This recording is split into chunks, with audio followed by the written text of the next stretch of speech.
గబ్బిలాల మాంసంని మీరు ఎప్పుడైనా తిన్నారా? తినాలనుకుంటే డైరెక్ట్గా తమిళనాడులోని సేలంకి వెళ్ళి అక్కడ ఎక్కడ రెస్టారెంట్లు అడిగినా ఇస్తారు.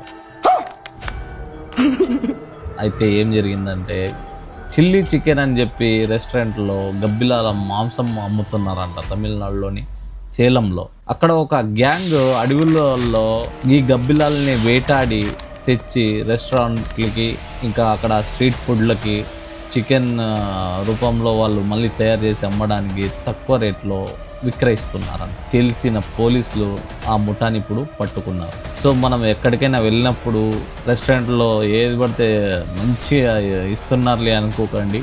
కొద్దిగా అక్కడ ఏదైతే వాళ్ళు ఇస్తున్నారో కొద్దిగా టేస్ట్ నాకు తెలియాలి కదా. గబ్బిలాలకి చికెన్కి తేడా తెలియకుండా తింటున్నామంటే మనంత దరిద్రమైన బతుకు ఎవరు బతుకులేరు. సో జాగ్రత్త, ఏదైనా రెస్టారెంట్కి వెళ్తే అక్కడ మీరు ఏదైతే ఆర్డర్ చెప్పుకుని ఉంటారో అది ఇస్తున్నారా లేదో కూడా చెక్ చేసుకోండి.